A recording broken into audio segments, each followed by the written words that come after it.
Welcome everyone, welcome to another vlog with yoga and more with Payal presenting you today another vlog। और ये थोड़ा सा special है क्योंकि ये है मेरा मायका व्लॉग। वेल आवाज़ से खनक में काफ़ी लोगों को पता चल जाता है कि मैं मायके में हूँ, बट ये खनक आज नहीं है क्योंकि वीडियो में बहुत लेट पोस्ट कर रही हूँ, बहुत लेट एडिट कर रही हूँ।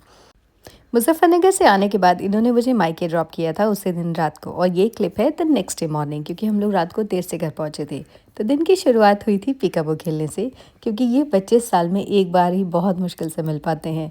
तो अराना यहाँ खेल रही है पीकाबू मेरे नेफ्यू के साथ। मैं हार्डली 3 दिन मायके में रुकी थी, और हार्डली क्यों बोल रही हूँ क्योंकि डे 1 पर ही पतिदेव का फ़ोन आया कि रेडी रहना, मैं शाम को तुम्हें लेने आऊँगा, मेरे फ्रेंड्स के साथ डिनर पे जाना है। ऑल्दो मुझे लगा कि मेरा आधा दिन कम हो जाएगा, बट दैट्स फाइन। अच्छा, it was a buffet restaurant in Netaji Subhash place which was called Themis. बहुत अच्छा रेस्टोरेंट था और मैंने सबसे ज़्यादा यहाँ एंजॉय किया लाइव ग्रिल। तो रेस्टोरेंट का इंटीरियर मैं आपको दिखा देती हूँ। एम्बियंस बहुत अच्छा था, और सरप्राइजिंगली यहाँ पर एक नहीं, दो नहीं, तीन नहीं, पूरी पाँच पाँच बर्थडे पार्टीज चल रही थी। काफ़ी डिफरेंट एक्सपीरियंस था। लाइव म्यूज़िक चल रहा था, बार बार बर्थडे सॉन्ग्स प्ले हो रहे थे, मेन्यू भी काफ़ी अच्छा था। बट जब आप इतना सारा लाइव ग्रिल खा लेते हो ना, तो एक्चुअली मेन कोर्स के लिए आपके बीच में भूख ही नहीं बचती है। Please bear with me, Veda is sitting next to me और उसका अपना वॉइस ओवर चल रहा है, सो प्लीज़ एडजस्ट कीजिएगा। ओके, यहाँ चाट सेक्शन भी था, बट उस दिन इतनी बारिश हो रही थी और चाट को एंजॉय करने के लिए बाहर कोर्टयार्ड में जाना पड़ रहा था। मैं एक बार गई बिकॉज मुझे पापड़ी चाट खानी थी, और आप लोगों के लिए सारी रिकॉर्डिंग भी तो लेनी थी ना।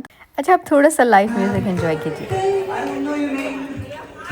ये म्यूज़िक था मेरी हस्बैंड और उनके फ्रेंड्स के लिए ऑन स्पेशल रिक्वेस्ट। तो एंजॉय कीजिए और देखिए रेस्टोरेंट का एम्बियंस। आई एम श्योर ये हाथ जो लटक रहे हैं आपको बड़े स्कैरी लग रहे होंगे, ये हाथ मुझे दे दे ठाकुर, बट एक्चुअली इतने स्कैरी थे नहीं, देखने में एम्बियंस बहुत अच्छा था।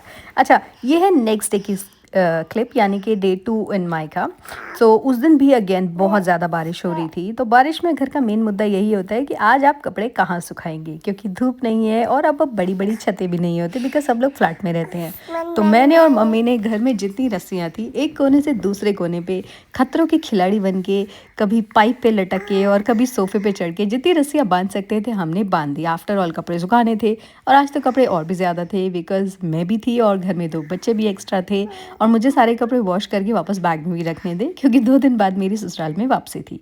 तो यहाँ मम्मी को किसी का किया हुआ काम समझ नहीं आता है, आई एम श्योर सबकी मम्मियाँ ऐसी होती हैं। तो वो मुझे कंटिन्यूसली गाइड कर रही थी, ऐसे नहीं ऐसे सुखाओ, ऐसे नहीं ऐसे सुखाओ। बच्चों के लिए भी बड़ा अच्छा एक्सपीरियंस था क्योंकि यहाँ मेरे बच्चों ने ये सब कभी नहीं देखा था, इस तरीके से कपड़े सुखाना और ये सब एक्सपीरियंस करना। बट ओवरऑल घर इतना इंटरेस्टिंग लग रहा था ना इसके बाद, जहाँ देखो कपड़े सोफ़े के ऊपर, बेड के ऊपर, दरवाजे के ऊपर, कपड़ों का एक स्टैंड, उस पर तो कुछ होना ही नहीं था क्योंकि उसमें कुछ कपड़े आ ही नहीं रहे थे। तो इतनी मेहनत के बाद आज एक स्पेशल डे भी था। तो आप मेरी प्लेट में देख सकते हैं, यहाँ है छोले भटूरे। और जिन लोगों ने मेरा शॉर्ट देखा होगा या मिनी व्लॉग देखा होगा उन्हें ऑलरेडी पता होगा कि उस दिन भैया का बर्थडे था। तो ऑफिस से आने के बाद शाम को कटा यहाँ पर केक। ये था मैंगो एंड पाइनएप्पल केक, जो यूके में बहुत इजीली नहीं मिलता है, तो मेरे लिए बहुत अच्छा एक्सपीरियंस था। Again I like this cake. और केक कटने के बाद यहाँ आप देख सकते हैं मेरे पापा को और मेरी भाभी को भी सुबह से इसलिए नहीं दिखे बिकॉज़ ये दोनों ऑफिस में थे। तो ऑफिस से आने के बाद अब केक कट गया है, सब लोगों ने डिनर कर लिया है, और इसके बाद हो रही है सोने की तैयारी। बट जब भी आप नानी के घर जाते हो तो आपका एक नाइट टाइम रिचुअल होता है कि बच्चों की पैम्परिंग होती है सोने से पहले, क्योंकि नाना जी तो शाम को ही घर में आते हैं। और इन झड़ोखों के बीच अराना की पैम्परिंग के बाद हम लोग फाइनली सो गए। और नाना जी बच्चों के कान में क्या मंत्र फूकते हैं कि आज का दिन कैसा था और कल तुम्हें क्या खाना है, मैं क्या लेकर आऊँ। तो यहाँ बैकग्राउंड में वही सब डिस्कशन चल रहा है, और साथ ही चल रहा है नानी का फेवरेट $1,000,000 क्वेश्चन, कल नाश्ते में क्या खाओगी। तो सुबह उठते ही हमें यहाँ रोज़ गरम गरम नाश्ता तैयार मिलता है, जिसका डिस्कशन पहली रात को ही हो जाता है। तो इतने डिस्कशन के बीच यूं ही ना आए, ऐसा कैसे हो सकता है। फाइनली आ गया है वो दिन जिस दिन थी मेरी ससुराल में वापसी। तो एक्चुअली ऐसा होता है ना कि जब आप मायके जाते हो, नानी के घर जाते हो, तो आपके बच्चे पूरा टाइम रोते रहते बिकॉज उनका मन नहीं लगता, और उनका मन एक्चुअली तब लगना शुरू होता है when it's time to go back. Exactly यही हुआ वेदा के साथ।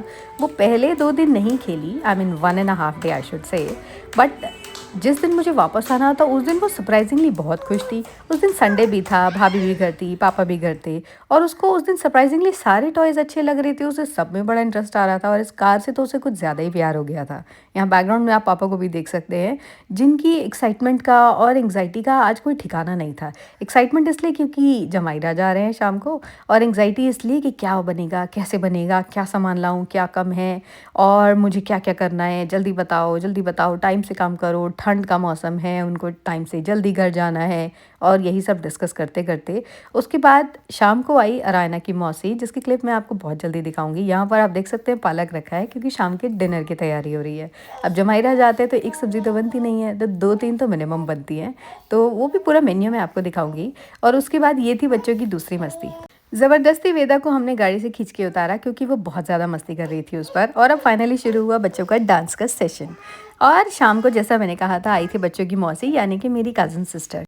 और ये मौसी भांजी का प्यार देखकर तो मैं भी हैरान थी क्योंकि उसके आने के बाद तो वेदा मेरी गोद में भी नहीं आ रही थी। ऑल एंड ऑल मेरे लिए बड़ा अच्छा एक्सपीरियंस था कि फाइनली वो किसी और की गोद में जा रही है, क्योंकि मौसी इन सब के लिए ट्रीट्स लेकर आई थी, रिश्वत लेकर आई थी। उसके बाद टाइम था थोड़ी देर के लिए मार्केट जाने का। प्लान एक्चुअली अरायना और उसकी मौसी का था, बट मुझे भी साथ में जाना था, वो इसलिए क्योंकि मुझे अरायना की एक और विश पूरी करनी थी। मैंने वहाँ पे अपनी कज़न को बहुत कहा कि अपने लिए भी कुछ ले लो, बट उसने कुछ नहीं लिया। तो फिर मैंने सोचा कि मैं उसको कुछ खिला देती हूँ। और हम कहाँ पहुँचे? अपने फेवरेट स्टॉल पर, यानी कि चाट। मैंने उसको खिलाई आलू टिक्की। और ये थी अरायना की एक और विश, उसको इस मैनुअल वाली रिक्शा में बैठने का एक्सपीरियंस लेना था, वो भी पीछे वाली सीट पर। यहाँ का लोकल मार्केट आपको दिखाती हूँ जिसमें शॉपिंग करने के लिए मैं बड़े बड़े मॉल्स छोड़ सकती हूँ, बट फिर सोचा थोड़ा ध्यान से रिकॉर्ड करती हूँ, ऐसा ना हो मैं अपना फ़ोन कहीं गिरा दूँ, शॉपिंग बहुत महंगी पड़ जाएगी मुझे। फाइनली हम लोग आए घर, और घर आने के बाद डिनर रेडी था। और जब तक कुछ फाइनल प्रिपरेशंस हो रही थी, यहाँ मौसी और बच्चों का चल रहा है प्ले टाइम, जिसे वो बहुत एंजॉय कर रहे थे। बस यही सब खेलते खेलते अभी थोड़ा ही टाइम हुआ था कि इतनी देर में पतिदेव आ गए मुझे लेने के लिए। तो उनके आने के बाद तो डेफिनेटली आपको बहुत ज़्यादा टाइम नहीं मिलता है। दैट वाज द टाइम, बस आप डिनर करते हो और जल्दी जल्दी चले जाते हो। तो यहाँ हस्बैंड की और मेरी छोटी बेटी की चल रही है मस्ती, क्योंकि उन्होंने आज बस 2 दिन के बाद ही देखा था, बट बिहेव वैसे कर रहे थे एज इफ मैं 1 महीने के लिए बच्चों को उनसे दूर ले आई। तो यहाँ आने के बाद सबसे पहला क्वेश्चन, क्योंकि हर सास अपनी जमाई को देखकर यही बोलती है, अरे जमाई जी बहुत कमज़ोर हो गए। सेम चीज़ मम्मी ने भी इनको बोली, आप बहुत दुबले हो गए हो। और पापा का फेवरेट क्वेश्चन, ये आपको तंग तो नहीं करती, आपके साथ लड़ती तो नहीं है, ठीक से खाना बना के देती है कि नहीं, आप इतने दुबले क्यों हो गए हो। बस यही डिस्कशन, जितनी बार मिलते हैं सेम टॉपिक सेम डिस्कशन। पता नहीं कितनी बार सच बोलते हैं और कब झूठ बोलते हैं, क्योंकि हमेशा तो सब कुछ सेम ही होता है। ओके, इस मस्ती के बीच यहाँ मेरे हस्बैंड लेकर आए थे एक और केक, क्योंकि कल यानी कि अ डे बिफोर था भैया का बर्थडे। तो एक केक तो इनके साथ भी कटना बनता था, तो आज आया था चॉकलेट केक। तो यहाँ पे मामा यानी कि बच्चों के मामा और सारे बच्चे इकट्ठे बैठे हैं, और वेदा बैठी है केक स्मैश करने के लिए, अपना बोल पहले लेकर के सबसे पहले मुझे दे दो, अदरवाइज मैं इसको ख़राब कर दूँ। बस थोड़ी देर के लिए मम्मी और भाभी को किचन से बाहर खींचा, फटाफट केक काटा और सबने खाया। मैंने भी केक खाया और भैया के डर से बचते बचते उसके मुंह पे भी लगाया। इतना आसान काम नहीं था, बट फाइनली मैंने कर दिखाया इस बार, क्योंकि पतिदेव मुझे सपोर्ट करे थे, अरे लगाओ लगाओ मैं खड़ा हूँ कुछ नहीं कहेगा, और मैंने कर दिखाया। यहाँ थोड़ी देर के लिए आप वीडियो में मुझे भी देख पाएंगे, क्योंकि इस वक्त रिकॉर्डिंग मेरे हस्बैंड कर रहे थे। तो केक के बाद बस चल रही थी डिनर की कुछ फाइनल प्रिपरेशन, और ये मेरे हस्बैंड का फेवरेट काम है, वो किचन में जाके ज़रूर देखते हैं कि आज क्या क्या बन रहा है। और मम्मी का मन करता है जितना वज़न कम हुआ है, जितने मुझे दुबले लग रहे हैं, बस मैं आज के डिनर में इनका उतना वज़न दोबारा बढ़ा दूँ। तो आज बहुत कुछ बना है डिनर में, मैं अभी आपको शॉर्टली दिखाती हूँ कि क्या क्या है मेन्यू में। ओके, सबसे पहले चलते हैं इधर। तो इस पहले पॉट में है पालक पनीर, दूसरे में है मटर और मखाने की सब्ज़ी, तीसरे पॉट में है कटहल की सब्ज़ी। कटहल यूके में इतना इजीली मिलता नहीं है, तो जब जब हम इंडिया जाते हैं हमारी कोशिश होती है कि हम एक बार कटहल बना के ज़रूर खा लें। यहाँ नहीं मिलता है जैक फ्रूट, सिर्फ टिन फॉर्म में मिलता है, बट ऑब्वियसली उसमें वो टेस्ट नहीं आता। यहाँ अंदर बच्चों का अभी भी केक सेशन ही चल रहा था। ओके, यहाँ एक और चीज़ है पाव भाजी। जी हाँ, ये भी थी डिनर में। और यहाँ चल रहा है एक बहुत ही गंभीर डिस्कशन दामाद और ससुर का। भगवान जाने ये लोग क्या बातें करते हैं, बट इतना सीरियस होके करते हैं कि लगता है दूर ही रहो तो अच्छा है। मैं तो इस डिस्कशन के बीच में कभी नहीं बैठती हूँ, इनका आपस में ही कुछ चलता रहता है, मेरी बेटी आपको तंग तो नहीं करती है, ये तो नहीं करती है।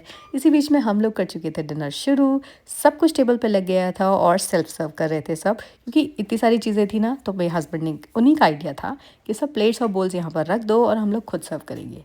ओके, तो सब अपनी पसंद से जिसको जो खाना है अपनी अपनी प्लेट में सर्व कर रहे थे। बहुत सारे ब्रेड्स यानी कि नान और रोटी थी जो हमने अंदर टेबल पर ही रख ली थी, जो बाहर से आई थी। सब्जियाँ सब घर में बनी थी, तो उसमें हमारे पास था नान, मिस्सी रोटी और लच्छा पराठा, तंदूरी रोटी, उसके अलावा जीरा राइस भी था, सैलेड था, अनियन था। ये है मेरा कज़न, सबसे नटखट कज़न, जिसकी शक्ल साल में 1-2 बार ही देखने को मिलती है। हाल मैं तो इंडिया जाती है साल में 1 बार हूँ, बट जो वहाँ रहते हुए हैं ये उन्हें भी बहुत कम दिखता है क्योंकि ये बहुत नॉटी है। बट कितना भी नॉटी हो अब शायद सुधर जाएगा क्योंकि बहुत जल्दी इसकी शादी होने वाली है। डिनर फिनिश करती हो गई चलने की तैयारी, उधर मम्मी कर रही हैं तिलक, और बस अब माहौल थोड़ा सा इमोशनल हो चुका है क्योंकि ऑब्वियसली आप मायके से वापस आने को कभी तैयार नहीं होते हो, कभी मन नहीं करता कि आप आ जाओ। यहाँ पर मम्मी कर रही है बच्चों का लाड़ उनको गोदी में लेकर। सारे बैग्स पैक हो चुके हैं, अरायना का जाने का बिल्कुल मन नहीं है और वो सोफे पे दुबक के बैठी है। बट लेट हो रहा था, बहुत ठंड थी, बाहर फॉग भी था। सब ने बैग्स उठाए, नीचे गाड़ी में पैक किए और मम्मी नीचे आ चुकी हैं मना करने के बावजूद कि मैं तो ज़रूर आऊँगी, आंधी आए तूफ़ान आए मुझे नहीं रोक सकते हो। मैं जितनी क्लिप्स ले सकती थी गाड़ी में बैठकर उतनी क्लिप्स ले रही थी। मन कर रहा था अभी ये वक्त थोड़ा सा रुक जाए, जाते हुए लम्हों ज़रा ठहरो ज़रा ठहरो, बट वक्त कहाँ रुकना था। चलने का टाइम हो रहा था, गाड़ी धीरे धीरे मूव हो रही थी, आंखें गीली हो रही थी और with heavy heart I came back. Blog अच्छा लगा हो तो प्लीज़ लाइक करना, चैनल को सब्सक्राइब करना। सी यू नेक्स्ट टाइम।